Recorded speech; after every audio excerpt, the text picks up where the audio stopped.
So So, I wanted to start by thanking all Steve, first of all, for presenting this webinar and for all the attendees that'll be joining us. It's a really exciting topic and a really exciting event that this sort of centers around. So I'm happy that we're able to kind of start the planning early. My name is Hope Newport. I'm the Family Services Manager here at the IFOPA, and I work to connect our families and their extended support network with the resources and the support offered by the IFOPA. And so that includes the FOP Family Gathering, which is taking place this November in Orlando, November 14th through 17th. But before we get started, I did want to go over just a few housekeeping rules or housekeeping information tidbits so that people can navigate their way around the webinar successfully. So if you're an attendee, you are muted, which means you won't be able to ask us questions verbally, just so that everyone can have a clear audio of the webinar. But if you do have questions, there is a little chat bubble at the bottom, so you can feel free to submit questions through that. Or there's also a Q&A feature where you can submit a question. Any questions submitted through chat are public, so everyone would be able to see them, whereas questions submitted through Q&A, I can see. And I will, if it's a question related to what we're talking about, I'll definitely chime in, Steve, as we're going so that you can hear those questions as we're sort of working through this. If it's a more general question, we may kind of wait till the end for that. But so that is sort of just the basic things to know. I wanted to introduce Steve. I know many of our attendees are familiar with him, but for people who may watch the recording of this, Steve was diagnosed with FOP at the age of 2. He grew up in Fort Lauderdale, Florida. He did a lot of swimming and exercise or physical therapy on the beach. He also spent numerous summers in Vermont at a general purpose summer camp. Steve went to college in Texas before relocating to Washington, D.C. and living in D.C. in the D.C. suburbs for about 10 years. He moved back to Texas and has lived in Austin for over 12 years. And he is married to his wonderful wife, Nancy, of 22 years. Steve is a Disney fan and has been to the parks more times than he can count. He travels regularly for business and pleasure and has been on numerous cruises both in the U.S. and internationally. He's very aware of accessibility issues and experienced in traveling with mobility equipment. And Steve has been active in the IFOPA community for forever, it seems. You may have seen him post in support for FOP. He's an administrator for that very popular online FOP support group.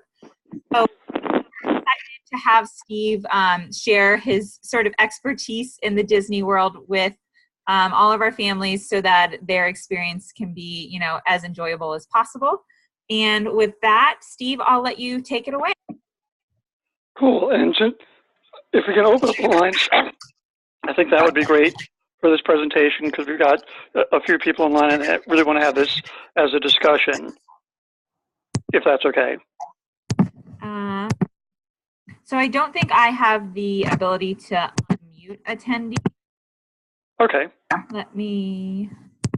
I will look into that, Steve. But okay. But in the meantime, if attendees want to submit questions through chat and Q&A, that's great as well. Absolutely, and please feel free to interrupt me at any point because questions as we're going through are probably better than holding them for the end.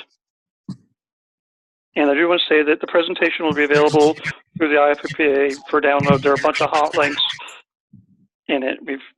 And they're all current. So as we're looking at the major Orlando attractions, we've got Disney World, which actually consists of 4 theme parks, plus some other things, the Magic Kingdom, which is what everyone thinks of as Disney World, which is, of course, where the castle is. Hollywood Studios, which starting in August, will have Star Wars Galaxy's Edge, which is a brand new land of about 14 acres. It's a companion to the one that is opened in Disneyland today. They're mirror images of each other. Animal Kingdom, which is Disney's animal park, has a wide variety of animals and attractions like Expedition Everest, a roller coaster where you can meet Betty the Yeti.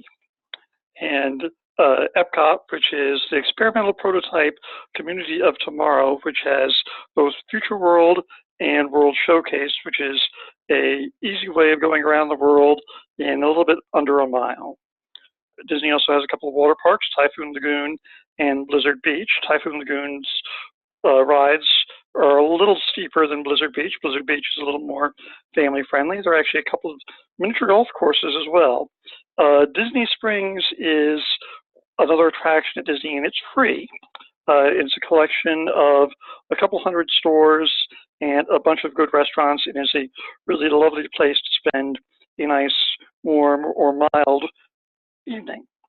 And of course, Disney has a whole series of resort hotels with different theming, everything from the Grand Floridian, which is a taste of old Florida, to the Wilderness Lodge, which is a taste of the Pacific Northwest in Canada. On the Universal Studios side, Universal Studios has a couple of theme parks, Universal Studios and Islands of Adventure. And when most people think about Universal Studios, they're thinking about the wonderful wizarding world of Harry Potter. And there actually was a brand new attraction that opened up in one of those parks recently on it's a roller coaster based on Hagrid from the world of Harry Potter. And you can go explore and meet some mysterious creatures. Universal Studios also has a water park called Volcano Bay and a couple of hotels, most notably Portofino. SeaWorld Orlando is the last of the major parks in Orlando, and it of course has SeaWorld Orlando, which is a place where you can experience up front and up close dolphins, sea lions, and killer whales and a variety of other creatures, as well as some interesting attractions like Manta the roller coaster. You can also go to Discovery Cove, which is SeaWorld's intimate attraction where you can actually swim with dolphins. And keeping up with its competitors, it also has a water park called Aquatica. Oh, sorry. Kind of looking at downtown Disney Springs, we'll dig into this one a little bit further. It used to be known as Downtown Disney or the Disney Village and Marketplace and Pleasure Island. It's open late, it's about 2 a.m. There's bus service to Disney Springs from all Disney hotels, free parking, and wheelchair and electronic convenience vehicles, which are basically scooters, are available for rent. It's about $50 for the ECV rental for the day, and about $15 for a wheelchair rental. One of the things that you can do is you can go up in a hot air balloon with you and about 35 of your nearest friends. There's a Groupon usually available, makes the ride about $13 per person. You go up for about 20 minutes. It's really kind of an interesting thing to do, particularly in the early evening, because you get a nice overhead view of a lot of the Disney area. There's a very large Lego store with some very large Lego creations, including a dragon in the moat and some other things that are really interesting to see. Among the restaurants is a Rainforest Cafe and T-Rex, which is a dinosaur featured restaurant where you can actually go back to the Cretaceous era and see asteroids falling and all kinds of interesting things. It's a little bit loud, so if you have people that are sensitive to noise, it may not be the best place. Ghirardelli's Ice Cream Parlor is a very nice place to get a wonderful ice cream sundae. And if you go to the Ghirardelli store that's just around the corner, they will give you a free sample of Ghirardelli's chocolate, always a nice thing. Unlike the theme parks, they're really not rides at Disney Springs, with the exception of a small carousel and train that are really oriented to the under 5 set. And for those people that are interested in shopping, the feature store is the World of Disney, which is the largest Disney store on Earth, where you can get pretty much everything you can buy in every store across Disney World, all in one place, just for you. Steve, I had a question about Disney Springs. Is it Sure. accurate that Disney Springs does not require a ticket to enter that list of amenities or of sort of attractions that you had? Yes. Disney Springs is free. There's a $2 per person fee to ride the carousel or the train. Great, thank you. But parking is free as long as you don't park valet. There are 3 parking garages: lime, orange, and I believe grapefruit. And there's a movie theater, bowling alley, and a number of restaurants. Disney Springs is also home to Cirque du Soleil installation, but Cirque du Soleil is not currently presenting in the theater. There will be a new show opening up sometime in 2020. So helping people navigate Disney is made easier. Disney has put together some really wonderful guidebooks for disabilities focused on the different theme parks. There's an individual guide for Magic Kingdom, Epcot, Hollywood Studios, and Animal Kingdom. And when you get a copy of the presentation, those are all hot links that will take you directly to the guide, and it gives both a ride map and presents information about different attractions and different restrooms and things like. Each park does have a companion restroom where you can go in with somebody else for additional assistance. And important to note is each park does have a very, very good first aid station where if you need either some first aid care or a quiet place to lie down, those are all available to you, and there's no charge for using them. Each one has some private space, a few cots, and a private room where if you needed to do a dressing change or rest or take care of other business, they're free to offer or free to use. They can also store medicines in a refrigerated environment for you, and they're all staffed by nurses. And again, they're wonderful to use. Looking at the other parks, both Universal Studios and SeaWorld Orlando have guides for people with disabilities. And again, those are hot links as well. They also have first aid stations, although not necessarily as receptive as the Disney staff. So looking at if you needed to get some additional accessibility equipment while in the Orlando area, because some people may not use it in their normal life, but you will walk further and farther at Disney than most other places. A typical person walks about 9 miles during a day at Disney, which is more than most of us do on a regular basis. Disney does make available equipment on site. In order to drive an electronic convenience vehicle, you must be 18. It's on a first-come, first-served basis, and on busy days, they will run out. It is expected that at least during the first part of the week, because of Veterans Day, parks are going to be at very high attendance. So I would expect that ECVs will run out probably by 9:30 or 10 o'clock in the morning. None of the mobility equipment can be removed from the park. The ECVs are rentable for about $50 a day plus a deposit. If you have a problem with an ECV or wheelchair, they can easily be replaced if there's an issue. The staff is very happy to accommodate you. If you're using your own device and want to rent something else, the facility will be happy to store your device with you. So if you're regularly using like a walker or a rollator and want to use an ECV or a wheelchair for the day, you can leave it with them. They'll put a tag on it, and when you come back at the end of the day, you can pick it up. While all 3 of the 4 parks only have a single entrance, and the rental location is conveniently located near the front entrance. Epcot actually has 2 entrances, the main entrance and what's known as the International Gateway, which is a shortcut to Hollywood Studios, the Boardwalk Hotel, as well as the Swan and Dolphin and the Beach Club and Yacht Club. There's also a wheelchair and ECV rental location at that entrance. Another good choice is doing an off-site rental. There are a number of vendors in the Orlando area that can make equipment available, and it's usually much cheaper than renting from Disney, typically somewhere between $25 and $35 a day. Generally, again, you must be 18 to drive an ECV, although there are a couple of vendors that will make exceptions, especially if you're accustomed to using a device in your home environment. An advantage of using the off-site vendors, it's guaranteed availability. They will drop it off for you at your hotel for you and pick it up from your hotel at the end of the day.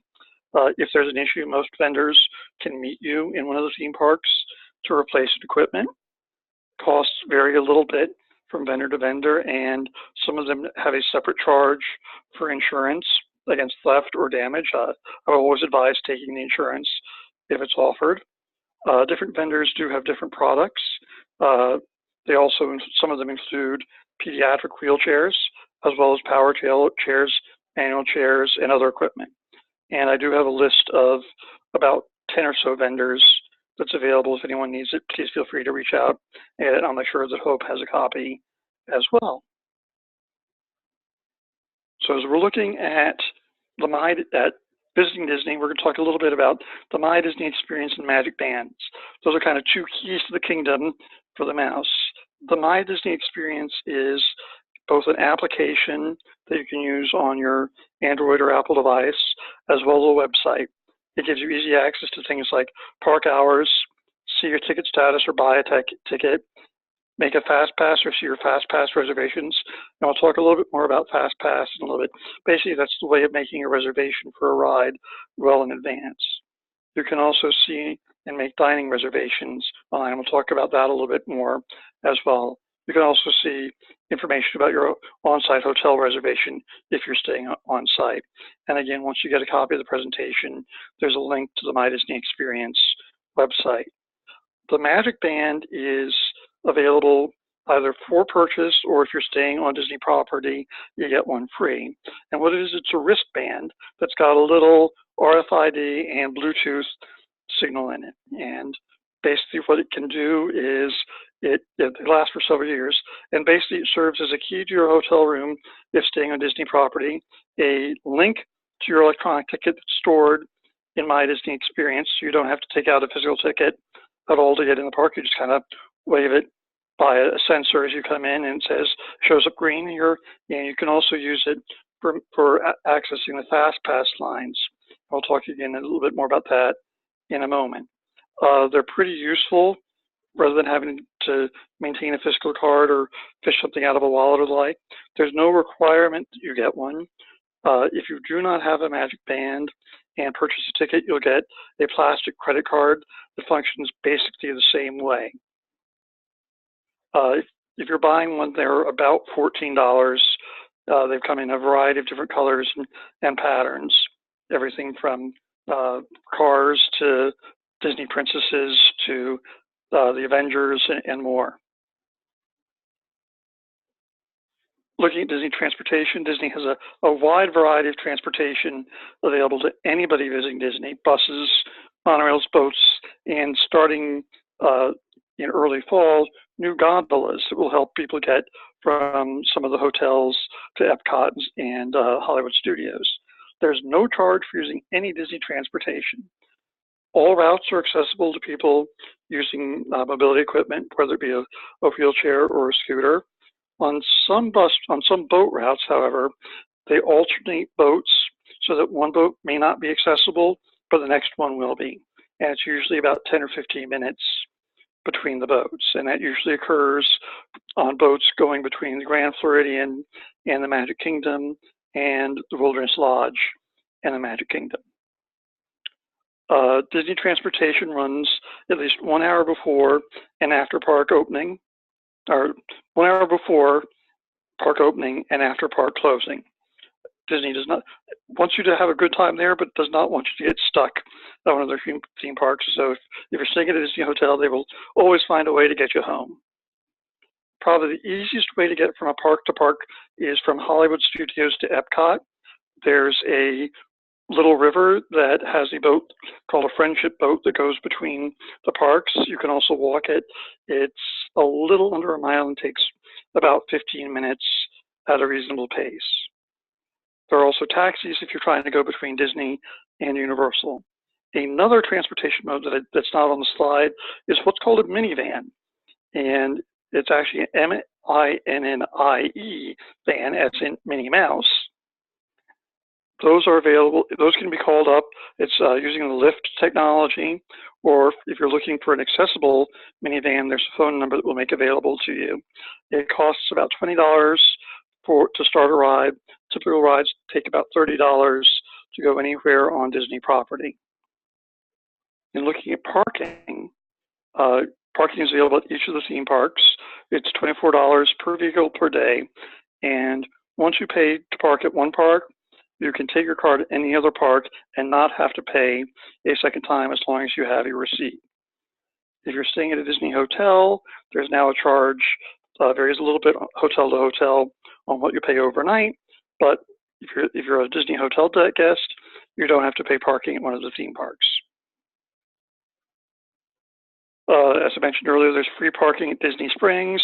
Valet parking is also available. If you have a disabled tag, you can valet park at any Disney hotel for free if you're visiting the resort, but that does not include Disney Springs. So that's something to kind of be aware of. The rules are a little bit different. And if you use valet parking, please tip the valets generously. If you're parking for the Magic Kingdom, unlike the other theme parks, you don't park directly next to the park entrance. You park across a little lake and need to take either a ferry boat or a monorail to get to the theme park. It takes about 10 minutes for each one. The ferry takes more people at one time and is probably a faster way to exit the Magic Kingdom at the end of the day. None of the other parks require this. For Universal, you park in a parking garage, walk through City Walk, which is a parallel to Disney Springs, and then enter the park of your choice. So Disney has a way of helping people with disabilities avoid lines if there's a challenge for you in standing in line. It's not intended strictly for mobility challenges. If you have a mobility challenge, like a lot of people with FOP may, their solution would be to rent a wheelchair, use a rollator, bring a wheelchair, or some other solution. And basically, it does not provide front of the line access. It allows waiting in line or waiting at the same time somewhere else by getting a return time for the ride. That's equal to the standby time as if you were staying in line, minus about 10 minutes. You can have one return time at a time, and to sign up for the DAS service, you need to visit guest services at one of the four parks at the entrance. It's not available at the water parks or Disney Springs. To get it, you need to explain to the guest services staff as to why you cannot stand in line. You don't need to put it in technical terms. You don't need a medical letter. You just need to say, I can't stand in line for this reason. An example for someone that may be blind is they've got a difficulty navigating rough surfaces and cannot manage the cues that are in the dark.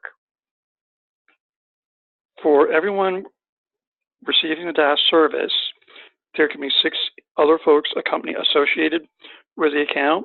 You need to present their tickets or their magic bands to guest relations, and they will link them. And that means anybody in that group can also take advantage of the DAS service as long as the person who's registered first uses it. In other words, the person with a disability must go on the ride in order to take advantage of the DAS service. Anybody can be on more than one account for DAS. So if there are 2 people with disabilities that need an accommodation, people can be listed on both of their DAS accounts. And the people with disability could also be cross-listed with each other. The Give the Kids the World Genie Pass, which is only available to folks that are staying at Give the Kids the World, is a little bit different. That actually is a front of the line pass that allows folks to go to the front of the line, but that's only available if you're staying at Give the Kids the World, which a number of folks from the FOP community have done in the past. So looking at FastPass Plus is Disney's way of allowing you to make a reservation for a ride in advance. Disney hotel guests can make reservations 60 days in advance of their visit. If you're not staying at a Disney hotel, you can make a reservation 30 days before your visit using My Disney Experience. And you can make up to 3 reservations per day. You must have a valid ticket purchased in order to make a reservation. In other words, I can buy a 5-day ticket today, and I can make reservations for different rides for up to 5 days at some point in the future. For each day, I can only make reservations in one of the 4 theme parks per day, and Disney has different ride tiers looking at ride popularity, and it will allow you to make one reservation for a top-tier ride like Expedition Everest or Space Mountain or Splash Mountain, a second reservation for a Tier 2 ride, and then a third reservation for a more general attraction. After you've used your reservations, you can then make additional reservations using the My Disney Experience application on your phone or pad. And as one might expect, popular attractions go first. It's possible that reservations may open up a couple of days before your visit as people reorganize and make different arrangements to accommodate changing schedules. And now talking a little bit about Disney's park hours and special events. The Disney park hours are subject to change. I went and pulled some of the information from the current park calendar, and they're available on this slide. One thing that we know is true is that in the Magic Kingdom, they've got a series of special events, one of which is Mickey's Very Merry Christmas Party. And that's a special hard-ticketed event that happens on select nights during the fall and winter. And this year, the kind of ones that are associated with when the FOP Gathering is occurring are November 11th, 12th, 14th, 15th, and 17th. And during the Christmas party, everybody who does not have a special party ticket needs to leave the park by 7 p.m. Those people with a special party ticket, and they're about $100 a person, can enjoy more exclusive access to the park from 4 p.m. until midnight. And there's a special fireworks display, a special parade, and select major attractions are open. They also give you, it also includes hot cocoa and cookies at no extra charge to a variety of locations. It's kind of a fun experience and gives you an early taste of Christmas. In Epcot, they have the Food and Wine Festival that goes on through the week of the FOP Family Gathering. And during Food and Wine in World Showcase, there are a bunch of food samples, beer and wine samples, and special concerts in World Showcase. There's no special ticket required. It comes along free with your Epcot admission. Food and beverage, food samples usually cost somewhere between $4.50 and $8, and really are a really interesting international sample. Alcohol samples are similar in price, ranging from typically about $5 to about $8. There are a few exceptions, with some samples of expensive champagne running about $25 or $30. As I mentioned earlier, in Hollywood Studios' Galaxy's Edge, the new Star Wars experience is opening, and it's got 14 areas. We don't know what its hours are going to be.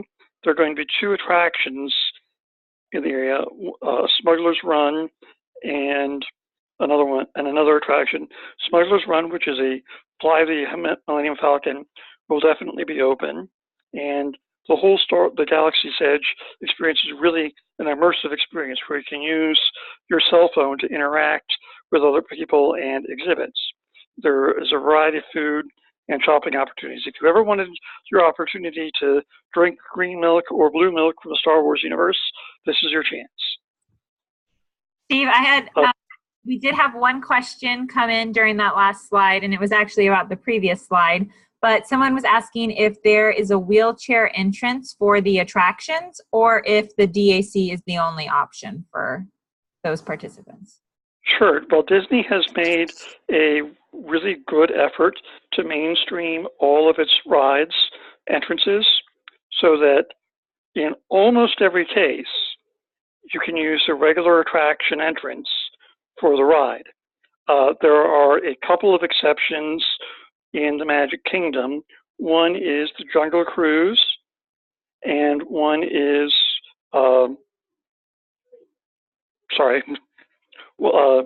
Big Thunder Railroad.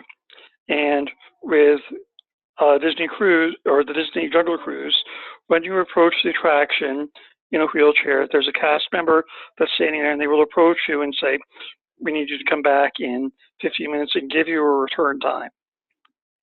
for Big Thunder Railroad, as you approach the attraction, the cast member will direct you to go in the exit. Actually, also may give you a return time as well. Great. So there are only 2 rides where you would need to use a separate entrance for a wheelchair. Those are ones in the Magic Kingdom. In Epcot, there is a separate entrance for people riding Spaceship Earth. And again, as you approach the main attraction or the main entrance, the staff member will direct you appropriately. You actually go through what used to be a communications center with some interesting stuff from AT&T, and you'll enter through the ride exit. Thank you, Steve. Sure thing. Looking at tickets for Disney, they're available at multiple locations. There are some conference specials, and we've got a link to a special page for you to buy conference tickets. It's highlighted in the green star that says tickets on the right.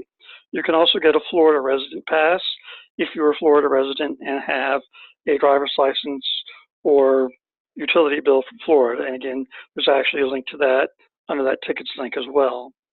The Mickey's Very Merry Christmas Party tickets are available on the main Disney website. All sales for those are final, and the party happens rain or shine. If it rains too much, they actually may cancel the party and give you a refund.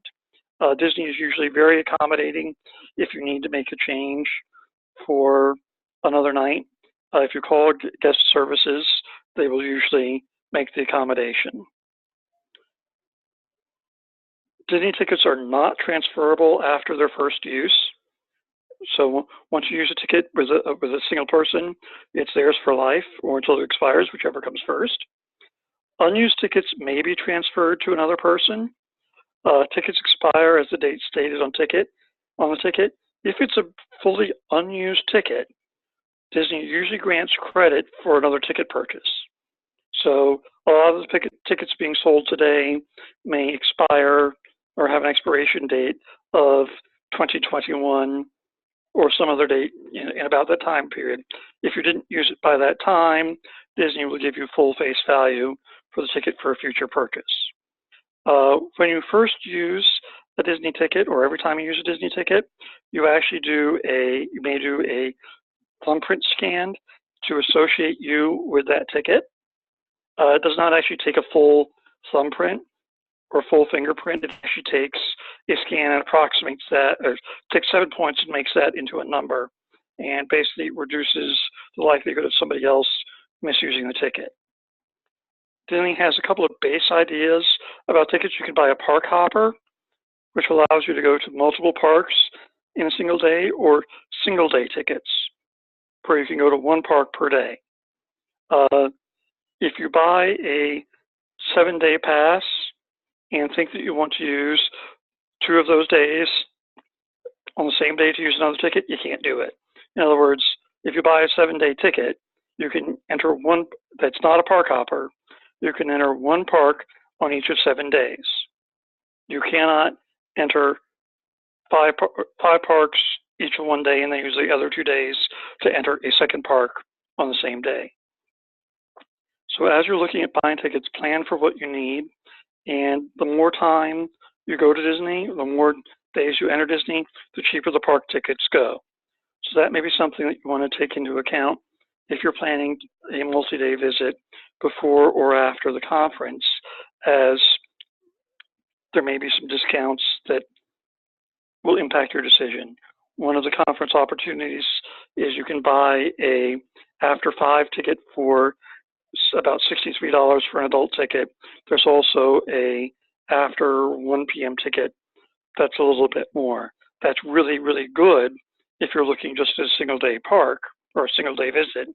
However, if you were already buying a 7-day pass or a 10-day pass, you may find that your per day cost is cheaper than $63.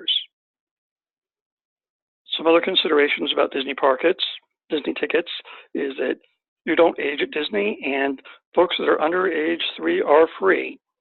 There are child prices for children 3 to 9, and at 10 and up, you're considered a Disney adult. Many of the timeshares in the area will offer you a free or discounted ticket for attending one of their presentations.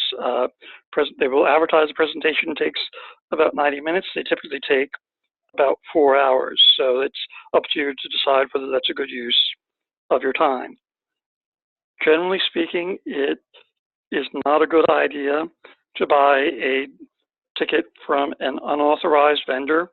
As I mentioned earlier, the tickets are associated with a particular person. So if someone tries to sell you a half-used ticket, it's very unlikely that you will actually be able to use it to enter a park, and Disney will not give you credit unless you can prove that you purchased a ticket. Disney does a very good job of keeping histories of your tickets and associates the credit card that you purchased a ticket with that line. So if you lose one thing you should probably do is take a photo of your ticket once you get it and store that in your phone. That way, if you lose your physical ticket, you can go to any guest relations office, show them the picture, and they can reprint your ticket. If for some reason you forgot to take a picture, they can also look it up by credit card.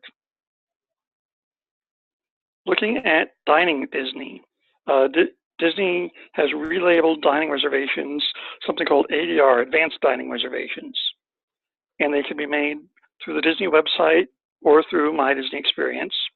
They're really necessary for popular table service restaurants. They can be made 180 days in advance and 10 days more if you happen to be staying at a Disney hotel. To give you an example as to how popular some of the restaurants can be, Nancy made a reservation for us for dinner for a restaurant and called 5 minutes after the reservations opened and got the last seat in the restaurant for the night. So it's really important if you really want to dine somewhere to start planning early. If you don't show for a reservation you've made, there's a $10 per person penalty if not canceled by midnight the previous day. In other words, if I wanted to have dinner tomorrow night and wanted to cancel, I need to do so by midnight tonight. If one person shows, the penalty does not usually apply.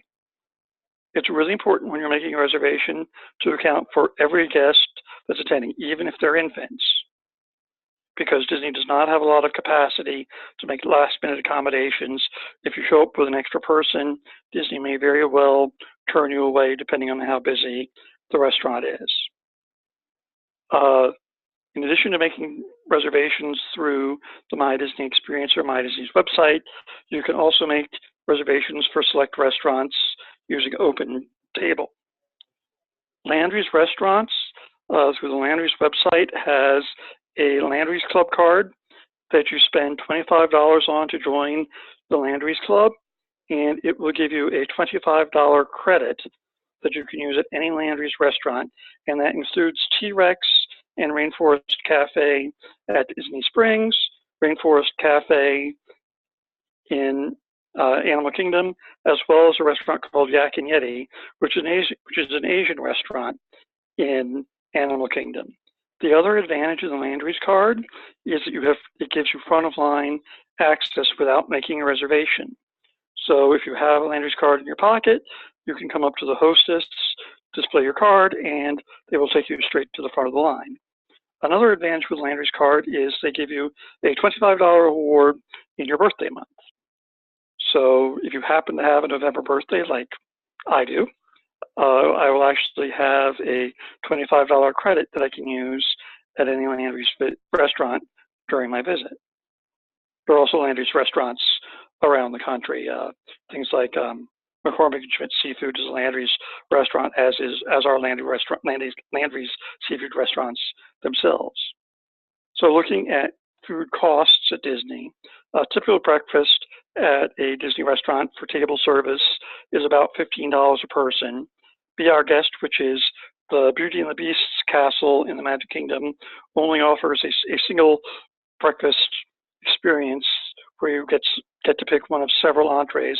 It is $28 a person. A typical entree for lunch or dinner usually runs about $22 to $30. Counter service at Disney restaurants, breakfast runs about $7 for something like an egg wrap or an egg sandwich or pancakes. Lunch and dinner typically runs somewhere between $11 to $15, and that includes like a third of a pound or a half-pound hamburger and fries, or a good-sized salad. Portions are very, very large at Disney. Snacks at Disney include a popcorn bucket, which you can buy a refillable one for about $10, and it's for the length of your stay costs $2 each for refills. You can also buy a big turkey leg that's about $14, and there are a lot of folks with pictures of people eating turkey legs that are probably about 12 inches long and weigh about 4 pounds. For coffee at Disney, Disney has a relationship with Starbucks, where there's a Starbucks in every park. Jeffrey's is Disney's house brand coffee and what's served in their restaurants. As I mentioned earlier, while we're there, Epcot's Food and Wine Festival is occurring in the World Showcase. It runs from 11 a.m. to when Epcot closes, and the prices are as we talked about earlier. Now, some of my favorite restaurants in Epcot are the Tangerine Cafe, which is a counter service restaurant. It's got a wide variety of Moroccan food.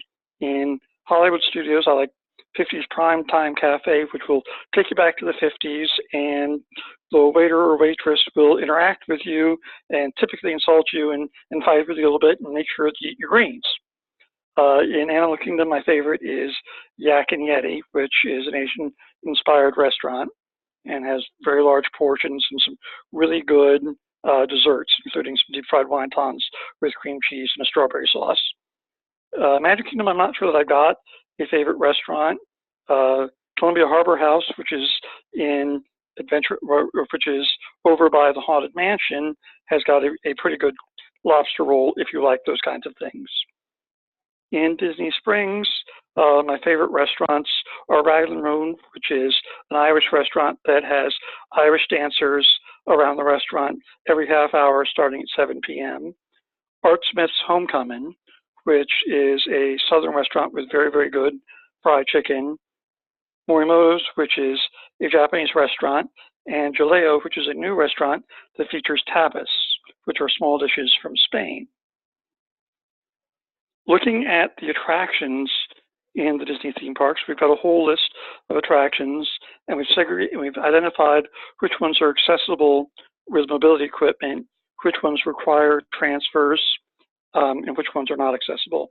So at the Magic Kingdom, there's no transfer from mobility equipment to use things like the Jungle Queen, Hall of Presidents, the Riverboat, and the other thing, and some of the other ones that are listed. For the list at the bottom of the page, you need to transfer to or use a wheelchair for those attractions. In other words, if you're using an electronic convenience vehicle or a scooter, you need to transfer to a wheelchair to ride the attraction. And that's because the scooters are too big to fit in the available space. You need to use a wheelchair because that's what fits in the box. And again, looking at the list continues to the different attractions. The reason Star Wars Galaxy Edge is not highlighted at all is that Disney has not yet shared information about what attractions or what accommodations are necessary.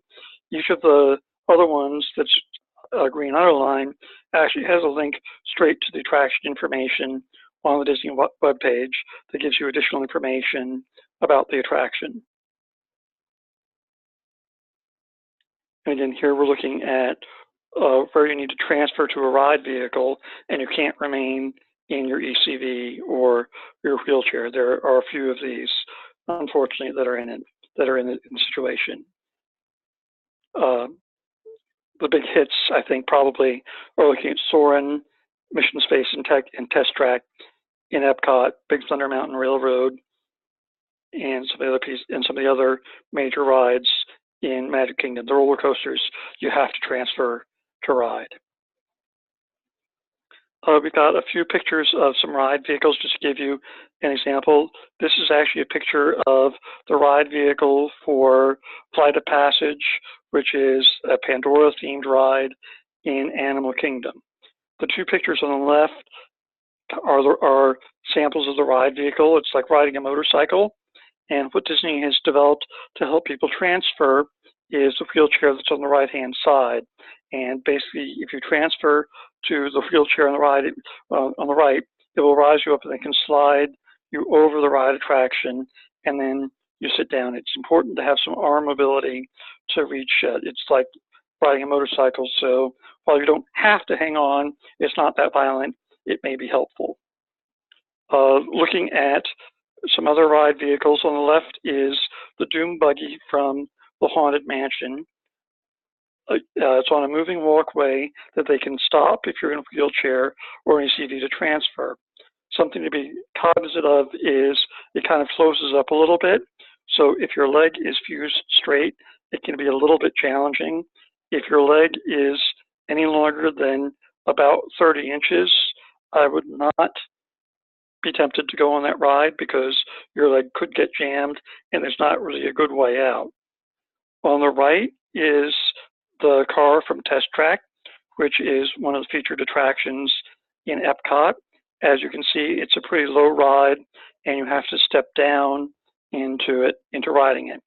If you ask the cast member when you're boarding the ride, there's an alternate loading location that makes it easier rather than having to step all the way down. You can step over, although it is still sitting pretty low to the floor, about 12 inches above the floor with your legs extended in front of you. During the ride, you actually go through a series of vehicle tests and go up to about 50 miles an hour outside in a loop. It's kind of fun. A couple more ride vehicles. On the left is a picture of a seat from Soarin', which is a ride simulator also in Epcot. They've changed it from Soarin' over California to Soarin' over the world. It's about a 7-minute hang gliding experience where you're about somewhere between 10 and 15 feet above the floor with very smooth motion. If you've got a back or legs that are not really bendable, it's kind of an interesting ride. I can do it successfully with my posture, and Disney will give you extra time to board. On the right is Toy Story Midway Mania, which is a very popular attraction in Hollywood Studios. And this ride is accessible for people in wheelchairs. You do not need to transfer. There's a special car on the track where they can just wheel the wheelchair in and it locks in place. And it's a bit of a shooting gallery where everybody in the ride vehicle competes against each other to get a high score. Unfortunately, there are some limitations about the number of people with disabilities that Disney can have on its attractions at any one time, and that's to help them with evacuation should a ride get stuck. So there are very few attractions where multiple people in wheelchairs can ride simultaneously, and that's just a limitation of the park. So if you're looking at traveling in a group, you may want to take that into account as part of your touring plan. Some other things you can do at Disney are in the Magic Kingdom. There's a card game called Sorcerers of the Magic Kingdom that you explore different areas of the park and solve different puzzles. You can stop by the Firehouse on Main Street to sign up and get started. In Epcot, there is an experience called Agent P in World Showcase, where you can use an application on your smartphone to explore and solve a puzzle across World Showcase. Also in Epcot, different countries have KidCot stations with different activities that are focused on the culture of each of the nations. You can also collect pressed pennies.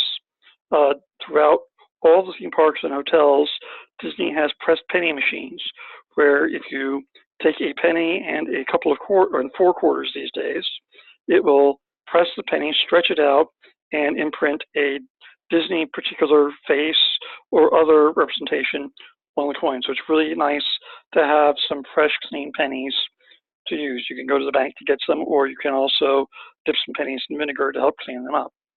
You can also find hidden Mickeys throughout Disney World.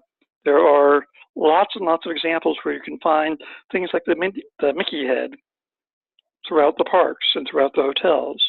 So something you can do as a family group is kind of make a competition of it and see who can identify the most Mickey heads during your stay. You can also rent a boat at several of the hotels and go exploring on Disney waterways. Typical boat rental is somewhere between $35 and $50 for a half hour on up. Looking at Universal Studios and Islands of Adventure, unfortunately, they're not generally as accommodating as Disney. Only Hollywood Express, which is the train that goes between Universal Studios and Islands of Adventures, is capable of taking wheelchairs and ECVs. All other rides require you to transfer to the ride vehicle. In order to go through a ride queue, you must generally transfer to one of the park-provided manual wheelchairs. If you wanted to experience the full world of Harry Potter, you need to have tickets for both parks. Universal Studios offers a 2-park pass, or you can buy separate tickets for each park. The brand new Hagrid's ride, where you explore and meet new creatures, is a roller coaster that does require you to transfer, and the ride vehicle appears to be pretty low, where you're going to stretch out your legs to fit into it. In the world of Harry Potter, you can buy interactive wands where you can interact with a variety of different experiences, including some water fountains and some other things. They're available for purchase and are about $50 each, or you can borrow one from a friend. Some kind of keys to a happy visit are: don't lose the map, but if you do, they're available electronically on your phone. Have your phone fully charged. Having a battery pack is a good idea. You can buy them from Amazon or other places for somewhere between $10 and $25. You can also buy what's called a fuel rod in the Magic Kingdom or any of the theme parks, and you can exchange those at any point in the Magic Kingdom for a new one in case you're running low. They'll recharge your phone in about 15 minutes. Have a meeting place in case you and your group get separated. Make sure your children have your cell phone number and know how to identify cast members. Every Disney cast member has a badge that says Walt Disney World and their name and what country or location they're from. You can also take a Sharpie and write your phone number on the inside of a kid's wrist. And if you use some liquid bandage to paint it over, it will help it stay a little more permanent and keep from smudging. You can have a touring plan, so in advance you kind of know what you're doing in what order, so you're not going back and forth across the park. But be flexible. It's vacation. Have fun. Use FastPass Plus and My Disney Experience and Disney Access service to your advantage.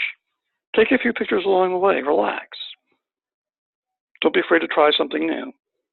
Wear comfortable shoes, because as I mentioned earlier, you're typically going to walk a whole lot further than you would on any normal day. If you're pushing a manual chair, wear gloves to keep your hands in better shape. Keep hydrated. Ice water is free at every table service restaurant, every county service restaurant, and on particularly hot days, they'll make it available in other places across the parks. Don't be afraid to ask for help. The Disney cast members are incredibly friendly and will do anything they can to help you. If you needed a place to charge your wheelchair ECV, ask them and they can help you find an outlet. You might want to bring something to keep children busy in line. Sunscreen is a good thing for those folks that are participating in any of the, or in the, at least the palovarotene trial. Do be cognizant because sunscreen and palovarotene, or sun and palovarotene, do not play nicely. So pay attention to that. Very few of the ride lines are actually in the sun for any length of time. Dress appropriately. Even in the rain, Disney can be fun. Thunderstorms in Florida usually only last just a few minutes. Don't forget where you parked your car or where the bus is picking you up. It's smart to take a picture to remind yourself, and enjoy your friends and family while you're there. And here's my contact information with my email and cell phone.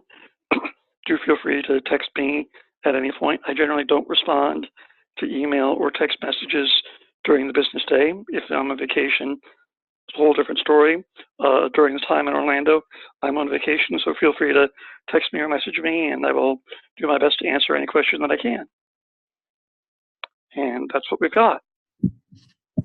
Thank you so much, Steve. I do not have any other questions unless people have things they've been holding on to that they want to submit through the chat or the Q&A now. But obviously, Steve is a wealth of knowledge on this topic. And I hope that you all will use him as you're planning your trips to have a successful of a vacation as possible.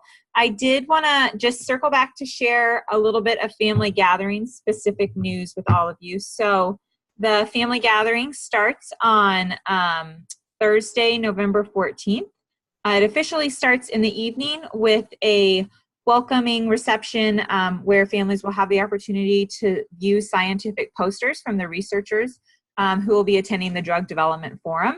And then there is a dinner after that. So by 4 p.m., if you wanted to make sure to catch that really exciting opportunity, you would want to plan to be at the conference hotel. And then the family gathering general sessions, as in presentations and breakout opportunities, breakout groups, will end on Saturday, November 16th. And breakouts will be taking place throughout the afternoon until about 5 p.m.